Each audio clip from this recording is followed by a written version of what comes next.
Nah, nah, cepet banget. Mantap mau aja. Mbak, mana mau satu-satu? Iya, salah satu Bay. Ini satu-satu. Yang satunya mana? Oh, pencet aja ya. Mm-mm. Oke. Kanan kiri Ini aja. ya. Oke, balik ke depannya. Nah, Nah, thank you deh ya. oke. Oke. Baik, kita mulai ya. Kedengeran ya suara saya ya? Kok Dengar. mulai lagi. Itu dia jalan terus ya, itu slide-nya ya.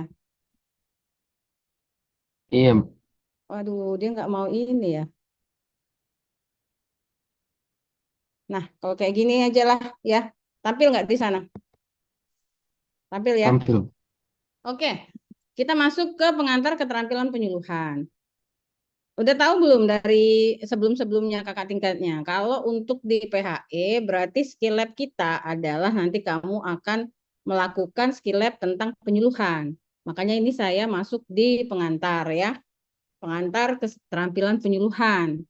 Kenapa sih harus ada keterampilannya gitu untuk penyuluhan? Tujuannya apa? Eh, siapa ya? Saya tanya dulu. Tujuannya Ahmad Raka. Iya, Bu. Kenapa kita harus ada keterampilan penyuluhan? Maksudnya apa di sini? Mungkin agar bisa mampu menyampaikan edukasi kepada masyarakat secara langsung. Oke ya. Jadi tidak semua orang itu bisa menyampaikan atau mengedukasi dengan benar, dengan baik apa yang menjadi tujuan dari apa yang akan kita bicarakan ya.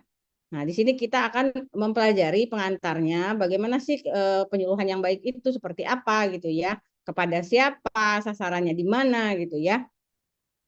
Kita masuk ke di tujuan dulu. Nah, tentunya yang namanya kita mau penyuluhan, pasti tujuannya kita itu mau merubah sesuatu kan, merubah perilaku. Baik itu merubah individu, perilakunya, keluarga, maupun masyarakat.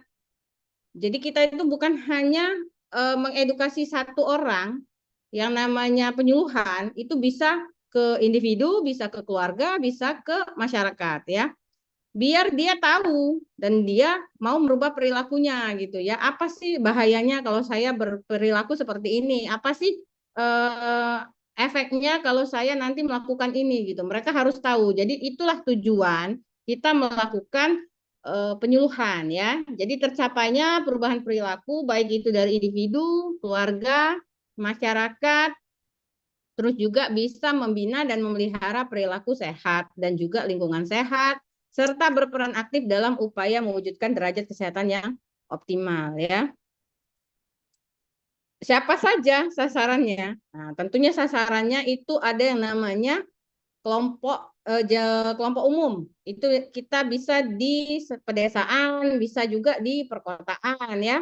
Ada lagi kelompok khusus, itu daerah terpencil, terasing, transmigran, atau juga daerah-daerah yang terkena masalah kesehatan. Nah, sasarannya tadi tentunya sesuai dengan tujuan, diharapkan akan terjadi perubahan pengetahuan perilaku dari si sasaran yang sudah ada di atas tadi ya. Sekarang kita masuk di faktor-faktor apa sih yang mempengaruhi keberhasilan suatu penyuluhan. Ada faktor penyuluh, ada faktor sasaran, ada faktor dari apa namanya si proses penyuluhan itu sendiri. Sekarang saya tanya ke Ratu Prima Puspita. Kalau faktor penyuluh itu apa? Faktor penyuluh itu tergantung dari dokternya apakah dia memiliki kemampuan untuk eh, mengedukasi atau melakukan penyuluhan ke masyarakat terdekat. Gitu. Oke. Sekarang kalau ke Paris ya, Paris Al-Fajri. Kalau sasaran, kenapa dia menjadi faktor yang mempengaruhi suatu keberhasilan suatu penyuluhan? Karena dok sasaran itu adalah bisa dikatakan objek. Jadi kalau sasarannya itu nggak berhasil, maka penyuluhan yang kita lakukan itu juga nggak berhasil dok. Contoh, contoh Fathia Huri Al-Jannah. Sasaran yang seperti apa nih yang bisa mempengaruhi keberhasilan suatu penyuluhan? Eh, Sasarannya bisa eh, Ibu hamil. Oke, kenapa nggak berhasil di ibu hamil? eh, Karena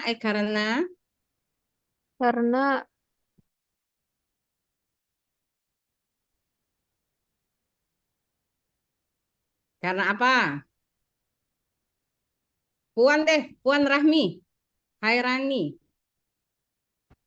Iya, Bu. gimana? Sasaran seperti apa sih yang mempengaruhi keberhasilan suatu penyuluhan? Kalau menurut saya misalnya seperti yang di kelompok khusus tadi, Bu, yang di daerah terpencil tadi, Bu. Oke, Mungkin kalau di daerah terpencil itu kan misalnya mohon maaf pendidikannya itu kurang merata. Jadi ketika mereka diberikan edukasi itu mereka itu kurang paham. Jadi tidak bisa diterapkan secara langsung begitu, Bu, mungkin. oke. Sekarang kalau ke metode Muhammad Bintang, Ya, izin Bu. ya, gimana? Kalau metode apa yang menjadi penghambat keberhasilan penyuluhan? Kalau dari pendapat saya sendiri sih untuk metodenya mungkin metodenya itu kayak kurang cocok dengan target audiens Bu. Misal dalam metodenya penyampaiannya itu menggunakan bahasa-bahasa yang tinggi, jadi penyuluhannya itu jadi kurang tersasar ke orang-orang dengan pendidikan rendah. Oke, ya. Baik. Apa ya? Biar agak melek sedikit. Kita pagi-pagi kan ya. Nah, ini ada faktor dari penyuluh. Kita bisa lihat nih. Karakteristik dari penyuluh itu sendiri, mulai dari umurnya, dari pendidikannya, pengalaman kerjanya, ya, terus juga pelatihan penyuluh, itu bisa mempengaruhi efektivitas penyuluhan. Jadi kalau penyuluh yang lebih berpengalaman, dia kompeten, biasanya dia efektif untuk menyampaikan pesan dari yang akan disampaikan gitu ya. Lalu juga ada di sini kompetensi, kemampuan perencanaan, evaluasi, pengembangan penyuluh, serta kemauan komunikasi dan interaksi dengan sasaran, itu juga penting gitu ya. Lalu ada lagi motivasi. Apa sih yang menjadi motivasi si penyuluh gitu kan? Apakah dia untuk kebutuhan dia berprestasi atau juga dia punya motivasi lain gitu ya? Atau juga ada rasa kepuasan dalam bekerja sebagai penyuluh. Nah, itu bisa mempengaruhi kinerja dari penyuluhan itu sendiri. Nah, ini kita masuk ke yang sasaran tadi. Sasaran pun bisa mempengaruhi gitu ya. Atau target audiens seperti apa kita. Misalnya tadi, tingkat pendidikan yang lebih tinggi biasanya kita lebih mudah ya, seperti kalian gitu, memahami apa sih yang menjadi pesan penyuluhan untuk mengubah perilaku. Beda dengan orang-orang yang memang bukan dengan pendidikan yang tinggi gitu ya, walaupun nanti masih ada lagi faktor-faktor lain. Tapi kebanyakan menurut dari penelitian yang sudah dilakukan, orang dengan tingkat pendidikan yang tinggi itu dia lebih mudah memahami isi dari pesan ya. Lalu ada tingkat sosial ekonomi. Penyuluhan yang disesuaikan dengan kebutuhan dan kondisi sosial ekonomi sasaran dia akan lebih efektif. Nah, ada lagi nih kepercayaan. Dia punya kebiasaan. Dia sudah tertanam nih pada sasaran itu. Nah, itu bisa menghambat dalam penyampaian pesan dari si penyuluh sehingga penyuluh perlu mempertimbangkan hal ini. Nah, misalnya dia sudah biasa seperti saya bilang tuh, dia sudah kan kita bilang untuk mengurangi angka kematian ibu. Kita nanti penyuluhannya seperti ini. Kita harus periksa minimal untuk ANC ada berapa kali. Seperti itu kan. Kita harus ke fasilitas kesehatan. Nah, belum tentu audiens kita itu mau seperti itu menuruti apa yang sudah kita edukasi gitu ya. Karena dia punya kepercayaan sendiri, dia punya kebiasaan mungkin dia tidak mau ke tenaga kesehatan seperti yang sudah saya katakan di kelas ya. Mungkin dia lebih suka ke tenaga yang lain ya seperti dukun. Nah, sehingga itu menjadi faktor yang menghambat efektivitas dari penyuluhan itu sendiri ya. Lalu ada kondisi lingkungan, ada lingkungan fisik, sosial, ekonomi ya. Itu bisa mempengaruhi dari sasaran sehingga penyuluh perlu mempertimbangkan kondisi lingkungan di tempat sasaran itu tersebut berada ya. Oke, lanjut. Ada lagi di prosesnya, yang seperti temannya bilang tadi. Ada metode penyuluhannya. Apa sih metode penyuluhan kalau kita ke individu seperti apa, ke kelompok itu seperti apa, atau ke masyarakat itu seperti apa? Itu sangat penting sekali metode yang kamu gunakan untuk mempengaruhi si sasaran ya. Lalu ada media. Kamu pakai media apa nih? Penyuluhan media yang relevan dan menarik itu bisa meningkatkan pemahaman dan perubahan dari si perilaku sasaran ya. Ada lagi juga materi yang relevan, mudah dipahami seperti kata temannya tadi. Pakai bahasa-bahasa yang memang bahasa yang bisa dimengerti oleh si sasaran. Kalau kamu sudah tahu sasarannya itu misalnya para petani, nggak usah terlalu pakai bahasa-bahasa kedokteran yang tinggi. Kamu pakai aja bahasa yang memang mereka akan paham gitu pada saat kamu melakukan penyuluhan. Nah, lalu pemilihannya juga waktunya tepat nggak nih? Kamu mau penyuluhan, misalnya dia biasanya kerja, nah jam segitu bapak-bapak misalnya kamu ajak nanti penyuluhan, nah dia nggak akan konsentrasi, mereka nggak akan menarik gitu karena dia punya pemikiran lain gitu kan, dia memikirkan kerjanya gitu seperti itu ya. Nah lalu pemilihan tempat yang nyaman, kondusif untuk penyuluhan itu bisa memfasilitasi interaksi dan juga komunikasi di antara penyuluh dan juga sasaran. Kalau tempatnya yang sudah kita pilih itu tidak sesuai, misalnya itu tempatnya di sebelah sini kita mau penyuluhan, ternyata di sebelah sini orang pesta. Nah, orang nyetel organ, misalnya di sana, nggak akan efektif kamu. Mau cuap-cuap seperti apa juga perhatian orang tidak akan ke kalian ya.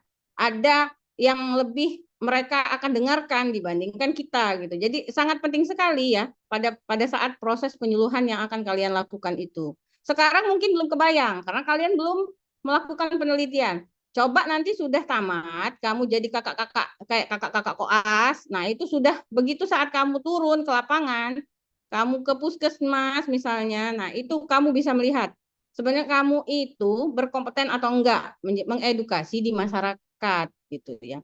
Tapi ini adalah dasar-dasar bagaimana nanti kita pada saat ke masyarakat ya.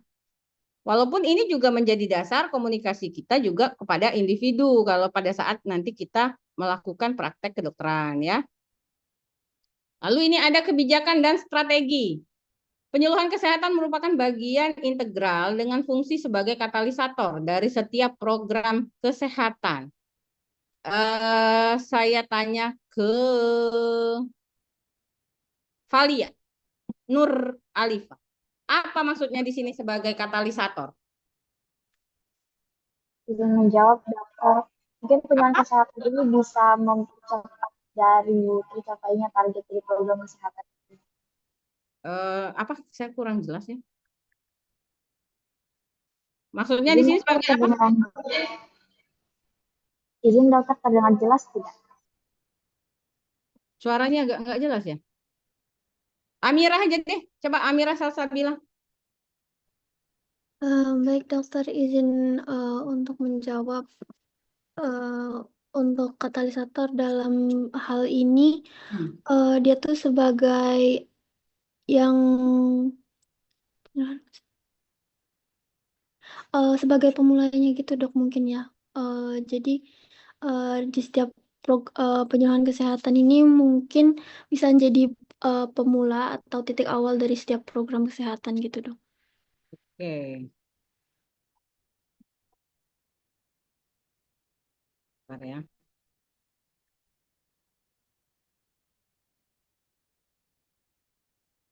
Ya ya. Oke. Jadi kita memang berfungsi sebagai mempercepat ya atau juga mendukung ya dari setiap program-program kesehatan itu sendiri. Lalu ada peningkatan peran serta masyarakat untuk meningkatkan masyarakat mandiri dalam membina kesehatannya dimulai dari keluarga. Kamu nggak bisa langsung ke masyarakat kalau kamu belum ke keluarga. Kamu nggak bisa ke keluarga kalau kamu belum ke individu. Jadi dia saling berikatan ya, berkesinambungan. Kamu nanti promosi ke individu, nanti ke keluarga, dari keluarga nanti itulah yang menjadi apa namanya masyarakat. Karena kan masyarakat adalah unit-unit dari keluarga ya. Upaya yang dilaksanakan bisa dari pemerintah, bisa dari masyarakat maupun dari swasta ya.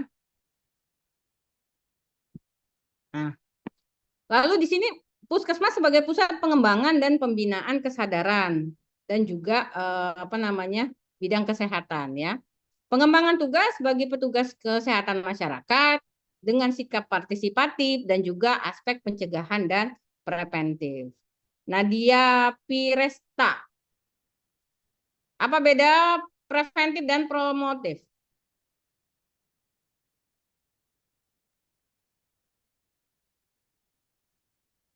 Nadia, silakan diaktifkan. Iya dok, Apa bedanya? kalau Preventif dan promotif. kalau preventif itu fokusnya itu mencegah sebelum terjadi penyakit. Jadi Oke. fokusnya lebih ke pencegahan. Promotif? Kalau promotif itu eh, lebih ke penyuluhan untuk bangun kesehatan, sedangkan kalau preventif itu lebih ke mencegah penyakitnya dok. Oke. Lugas Aji. Mana Lugas Aji? Ada nggak orangnya? Saya dok. Lain kali nggak usah pakai backgroundnya, saya nggak bisa lihat nih jadinya. Ada yang hilang dari background kamu. Kalau kamu udah masuk background, ada yang orangnya tampil, ada yang enggak. Nggak usah pakai background kalau saya mau ngajar. Saya mau lihat realnya, kamu lagi di mana gitu ya. Apa Lugas Aji? Beda preventif promotif.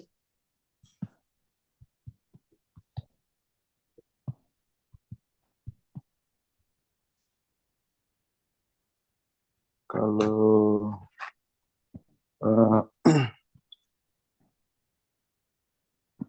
preventif itu mungkin untuk pencegahan penyakit, dok. Kalau promotif? Kalau promotif itu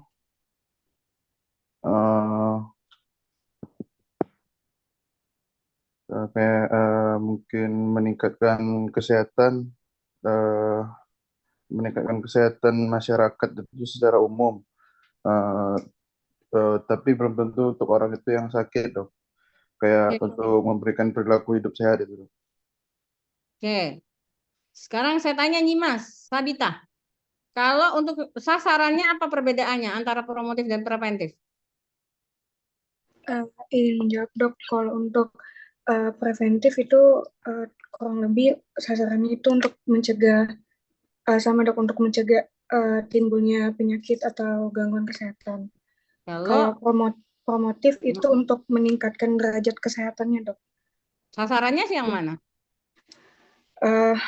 Untuk preventif itu untuk masyarakat yang lingkungan yang belum terkena penyakitnya dok. Bu. Untuk promotif itu sasarannya untuk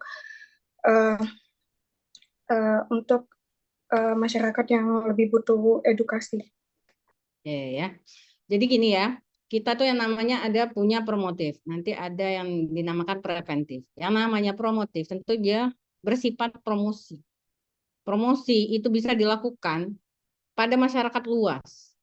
Bisa kamu nanti di jalan-jalan tuh kan ada tulisan, misalnya nanti di leaflet atau di spanduk-spanduk, budayakan membuang sampah dengan baik gitu ya. Tidak membuang sampah sembarangan, ataupun nanti ada lagi di pinggir jalan itu ada isi piringku katanya, bagaimana komposisi makanan yang baik dan benar. Nah, itu masuk ke promosi. Masuk ke promosi karena mereka itu sasarannya kepada masyarakat yang sehat. Tapi kalau sudah masuk ke preventif, itu berarti masyarakat itu sudah beresiko. Jadi sudah masuk dia masyarakat yang mempunyai resiko. Contoh, kalau misalnya kita nanti pemeriksaan atau screening IVA kemana biasanya? Ke wanita. Nanti kita juga ada penyuluhan nanti tentang kanker payudara. Tentu audiensnya ke wanita juga. Seperti itu ya. Apa itu tadi ya? Yang bocor ya? Iya dok. Sudah dok. Sudah ya? Oke. Nah, lalu nanti ada lagi peningkatan penyuluhan kesehatan pada lembaga penelitian dasar, ada juga pada pemerintah, ada juga pada swasta, agar PHBS dibudayakan sedini mungkin. Firdaus Rizky, PHBS ada berapa macam? Berapa tingkatan PHBS?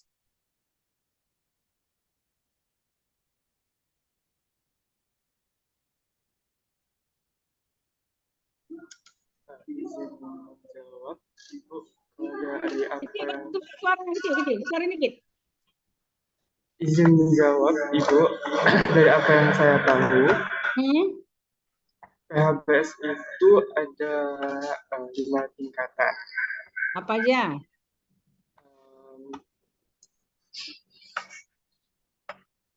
Nggak usah tingkatan deh. Kemana aja sasaran PHBS itu? Sasaran PHBS bisa ke anak sekolahan atau ke masyarakat secara umum seperti ibu-ibu, bapak-bapak. Kemudian bisa juga ke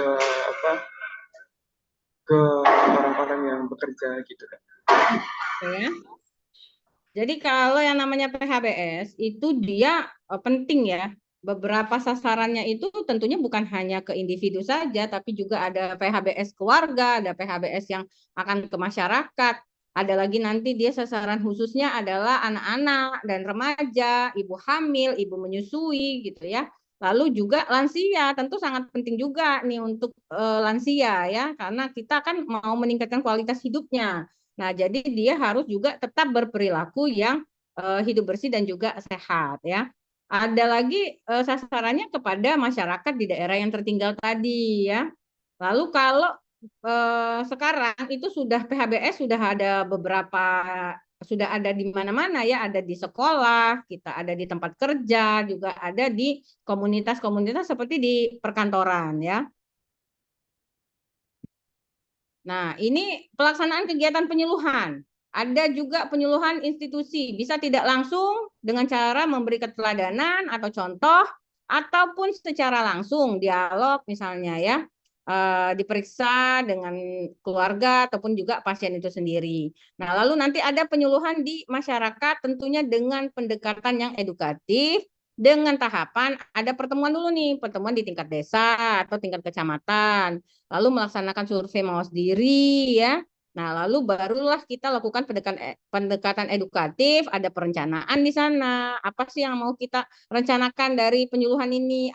Kapan pelaksanaannya? Dan lalu ada evaluasi atau penilaian dari si masyarakat itu sendiri. Ini ada metode penyuluhan masyarakat. 3 unsur yang perlu dirubah dari si perilaku masyarakat itu sendiri adalah 1, pengetahuannya, 2, sikapnya, 3, tindakannya. Kalau yang berubah hanya pengetahuan tapi tindakan dan sikap tidak berubah, tidak akan efektif. Ataupun tindakan yang sikapnya yang dianya tahu gitu ya, tapi pengetahuannya dia tidak tahu dan tindakan juga tidak akan berubah gitu ya.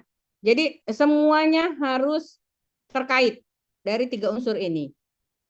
Nah, untuk mengubah perilaku dalam kehidupan, nggak usah jauh-jauh masyarakat, kita aja secara individu ya, merubah perilaku kita sendiri itu 1 dengan kondisi karena terpaksa. Mau nggak mau nih, harus. Kayak kamu biasanya telat-telat, tapi kalau dosen-dosen dari blok 24, blok berapa kita? IBM ya, agak cerewet semuanya, terpaksa perilaku kamu yang biasa bangun siang, itu kamu harus bangun lebih pagi, karena kalau lewat dari jam, kamu tidak boleh masuk di materi ya. 1 karena terpaksa. 2 ingin meniru. Saya mau nih, kayaknya seperti itu bagus nih. Nah, itu perubahan perilaku juga ya, karena ingin meniru.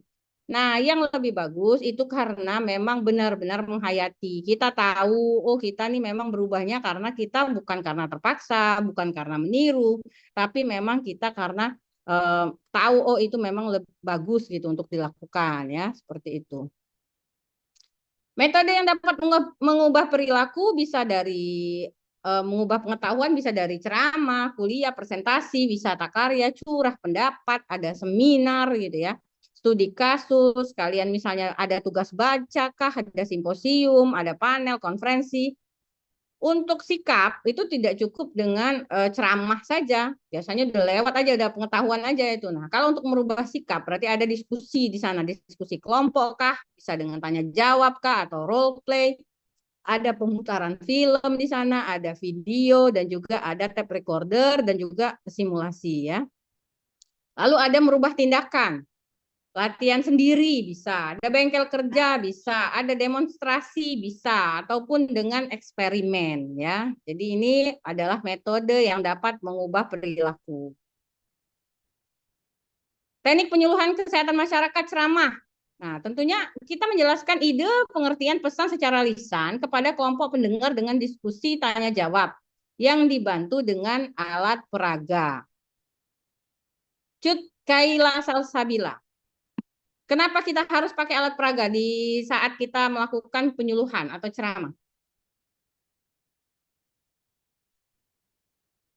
Baik, Ibu izin menjawab supaya lebih tersampaikan dan mudah diresapi oleh orang-orang yang menerima ceramah kita, Ibu. Jadi nantinya bisa langsung diimplikasikan dalam kehidupan dan bisa memberikan dampak yang bagus, Ibu. Terima kasih. Ini harus real ya. Dia kalau alat peraga berarti kita lihat kan seperti ini. Misalnya kamu lagi mengedukasi tentang makan buah-buahan. Nah, kamu bawa alat-alat peraganya. Ini, seperti itu ya. Ataupun nanti kamu penyuluhan kepada kelompok yang diabetes, bagaimana gizi makan yang baik, misalnya piring ada contoh-contohnya, misalnya nasinya seperti ini, karbohidratnya seperti ini gitu ya, lauk pauknya seperti ini, buahnya seperti ini. Nah, itu sangat terbantu sekali masyarakat itu dengan alat peraga, karena kalau dia sudah melihat dan dia ada real dari contohnya gitu, dia lebih mudah memahami dibanding kita cuman ngomong aja gitu ya. Jadi memang alat peraga ini dipergunakan untuk mempermudah penangkapan atau pemahaman dari sasaran yang akan kita berikan penyuluhan ya. Ciri-ciri dari ceramah ada sekelompok pendengar, ada suatu ide, pengertian atau pesan yang mau disampaikan, ada tanya jawab dan juga ada alat peraga yang dipergunakan ya.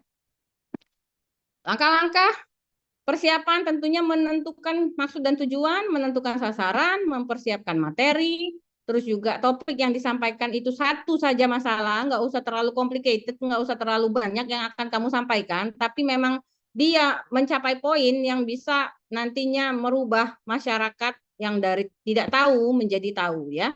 Terus juga mempersiapkan alat peraga, mempersiapkan waktu dan juga tempat, mempersiapkan undangan tentunya, mempersiapkan bahan bacaan ya.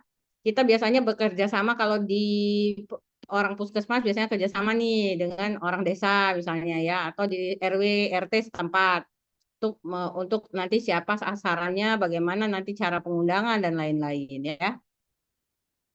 Nah, langkah-langkah pelaksanaan ini yang paling penting. Kamu nanti akan membuat video perkenalan dulu. Kalau mau pergi ke suatu tempat, kamu mau ceramah di sana, tapi kamu tidak memperkenalkan diri, orang nggak tahu siapa kamu.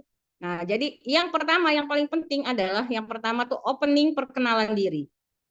Saya misalnya Fazila Mutia Hairani dari dokter muda dari Fakultas Kesehatan Unsri misalnya, kedokteran Unsri. Saya mau memberikan edukasi kepada Bapak Ibu semua dengan ini bla bla bla bla. Pertama perkenalan dulu. Jadi orang tahu, oh itu dokter Fazila, oh itu namanya dokter Mutia gitu ya, seperti itu. Lalu kita mengemukakan maksud dan tujuan. Apa sih tujuan dari ceramah kita hari ini? Apa maksudnya saya datang ke sini dengan tujuan mau memberikan edukasi tentang ini. Lalu menjelaskan sistematika isi ceramah secara singkat, menyampaikan ceramah dengan suara jelas. Kalau kamu ceramah, Assalamualaikum warahmatullahi wabarakatuh. Tidak ada yang mau dengar kamu. Saya aja kalau ngajar itu intonasi naik turun. Kamu lihat, ada kalanya saya agak lebih mengalun, ada salahnya saya sentak gitu ya, ada agak kuat, kadang harus ada intonasi ya. Tunjukkan tatap mata pada audiens, tidak duduk di tempat. Oh, saya ngajar nggak ada, saya duduk-duduk. Saya kalau ngajar, kalau ke kalian saya sampai ke belakang-belakang. Jadi saya tahu apakah memang masuk atau enggak nih isi dari yang saya sampaikan kepada kalian ya. Lalu diselingi dengan humor. Jangan monoton. Kalau ceramah ke masyarakat, kamu jelaskan panjang lebar, nggak ada humornya, mejem dia, tedok ya. Nah, suasana juga harus rileks, terus juga mempergunakan bahasa yang sederhana, nggak usah pakai bahasa-bahasa ketinggian yang orang nggak akan paham gitu ya. Cari bahasa yang memang bisa ditangkap oleh masyarakat itu sendiri. Lalu jawab pertanyaan dengan jujur dan meyakinkan. Sediakan waktu untuk tanya jawab. Jangan sudah ceramah, kamu nggak kasih kesempatan mereka tanya. Karena kamu misalnya tidak begitu menguasai dari isi materi. Udah ngoceh aja terus sudah tutup. Nggak boleh. Jadi yang namanya ceramah, kamu ada waktunya untuk diskusi ya. Lalu menyimpulkan ceramah. Lalu ceramah tutup. Jangan lupa dengan ucapan terima kasih, closing ya. Ini setiap orang bisa beda-beda. Perkenalan diri tadi kamu bisa, misalnya kamu mau pakai pantun dulu lah atau pakai apa, silakan saja ya. Ini bisa dikombinasi oleh masing-masing orang. Masing-masing orang tuh beda-beda dia punya teknik komunikasinya ya. Yang penting langkah-langkahnya tidak melenceng dari yang sudah saya sampaikan ya. Nah, penilaian. Ceramah itu akan terlihat berhasil kalau ada respon. Kalau orang nggak ada respon, kamu ngoceh aja. Nah, ini kita tanda tanya, apakah masuk ataukah enggak gitu ya. Misalnya ada angket. Nah, kamu bisa lihat dari isian angket itu. Atau adanya usul atau minat peserta untuk mendapat ceramah berikutnya. Misalnya dia pengen lagi nih, ya kamu ceramah lagi di situ. Oh, berarti penilaian ceramah kamu itu dilihat berhasil di situ ya. Perencanaan penyuluhan kesehatan, satu mengenal apa sih yang jadi masalahnya, apa sih masyarakat situ apa masalahnya. Contohnya seperti apa itu? Siapa ya? Siapa tentang saya lihat dulu. Adilah Nurus Syifa. Iya, Mengenal masalah itu seperti apa di sini? misalnya di satu daerah banyak yang mungkin angka KIA-nya angka kematian ibu akinya tinggi, kemudian misalnya balita-balitanya ada kekurangan gizi atau sering terkena suatu penyakit. Nah, maka dari masalah tersebut kita bisa melakukan penyuluhan agar bisa mengedukasi kepada masyarakat untuk mencegah hal yang menjadi masalah di daerah tersebut. Oke, betul ya. Jadi sebelum kita ngasih penyuluhan, tahu dulu nih kita, apa sih masalahnya gitu kan. Kalau masalah di sana malaria, kamu bahas tentang kecacingan ya nggak masuk gitu ya. Orang masalahnya malaria, kamu bahas kusta misalnya di sana, ya nggak masuk. Jadi tahu dulu masalah apa yang ada di sana, masyarakatnya seperti apa gitu ya, di wilayah itu seperti apa. Nah, baru kemudian menentukan prioritas dari si masalah itu sendiri, menentukan tujuan, ya, sasaran, terus juga menentukan isi, penyuluhan, metode, media tadi, alat peraga, lalu membuat perencanaan evaluasi dan juga membuat jadwal pelaksanaan, ya. Ini 3 unsur yang akan dianalisa adalah masalah. Bisa dilihat dari program kesehatan, misalnya dari penyakit terbanyaknya apa di sana ya. Nah, itu kita perlu data daripada data primer maupun data sekunder ya.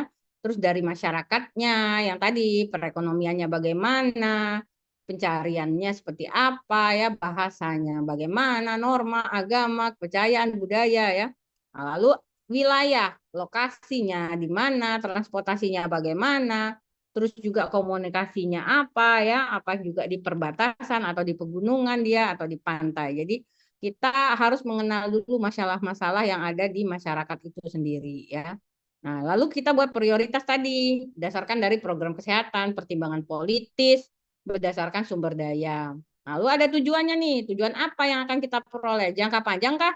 Jangka menengah kah? Ataupun jangka pendek? Ada jangka panjang tentu akan meningkat status kesehatan. Kalau jangka menengah saja dia mampu tercipta masyarakat yang berperilaku hidup bersih dan sehat, ber-PHBS. Nah, kalau jangka pendek berarti peningkatan pengetahuan, sikap, norma, dan juga nilai kesehatan ya. Nah, ini sasaran. Primer, sekunder, tersier. Bisa dilihat kalau primer itu keluarga berarti individu dengan keluarga punya masalah. Contoh, ibu hamil. Terus juga kalau sekundernya kepala keluarga bisa orang tua, kader, toma, toga, LSM gitu ya. Kalau tersiernya itu ketua RT, KRW kah, camat kah gitu ya. Nah, lalu ada di institusi kesehatan, ada sekolah, ada tempat kerja, ada juga tempat namanya apa namanya? Ada 2 ya, bisa karyawan atau juga pengunjung pengguna jasa ya tempat kerja itu. Sama kalau yang tersier berarti dia biasanya stakeholder ya atau pengambil kebijakan atau pengambil keputusan ya. Bisa dari kepala sekolah, bisa dari pemilik sekolah kalau yang di sekolah atau kalau di tempat kerja ada dari direksinya kah atau dari pemilik dari perusahaan itu sendiri.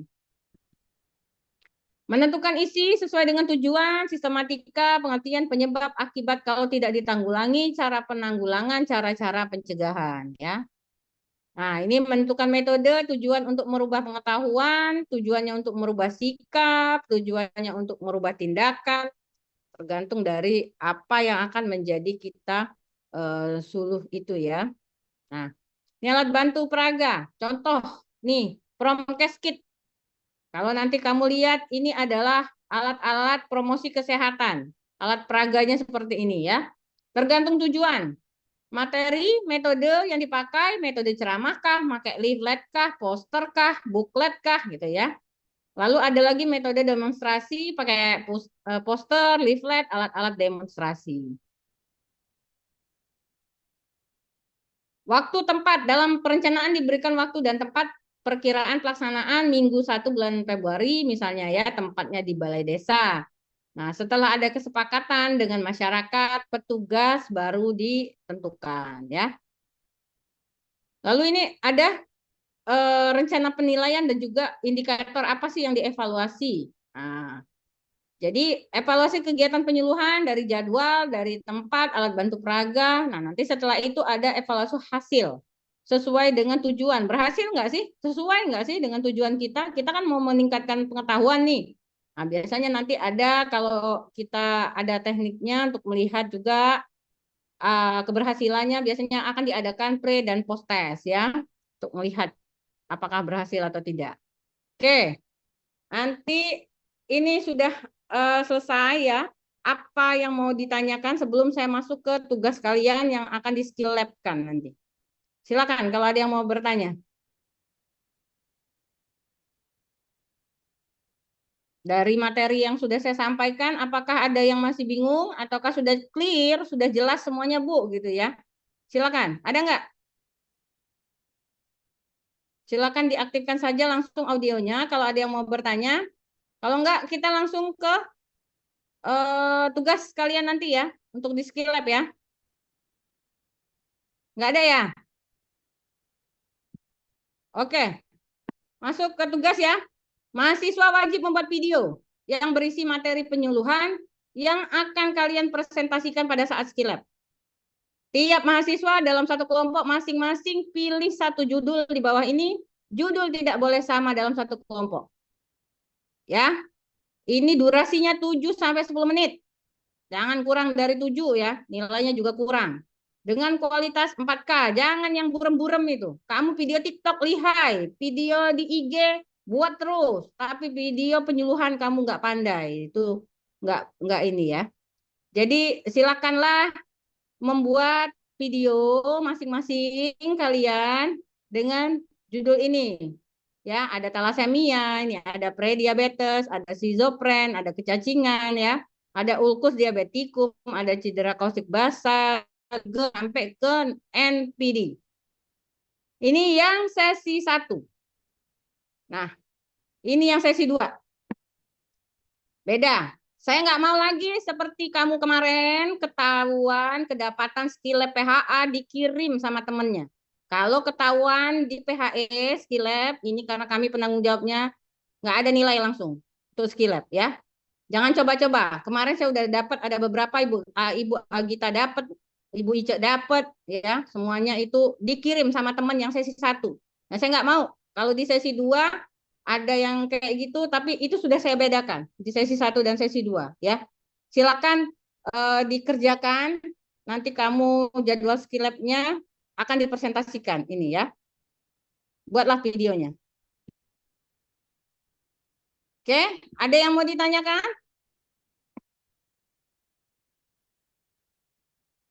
Cukup ya, kayaknya.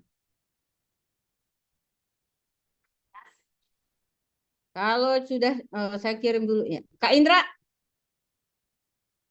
Mana Kak Indra? Iya dok, iya dok, iya dok, iya dok. Yang untuk skill lab ke Kak Indra atau ke Liza? Ke Liza dok. Oh ya, oke. Berarti dikirim ininya ya ke Mbak Liza ya? Ya. Oke. Oke. Udah cukup ya, kalau memang kayaknya ngerti kalau Kak nih, gak nanya. Alhamdulillah. Paham nggak? Paham kalau tanya. Jangan tidak bagus biar Mudah-mudahan, mudah-mudahan. Iya. Jangan nage harus skillab, tak taunya tidak bagus penyuluhan. Nah, ini ada 150 cuman Kak.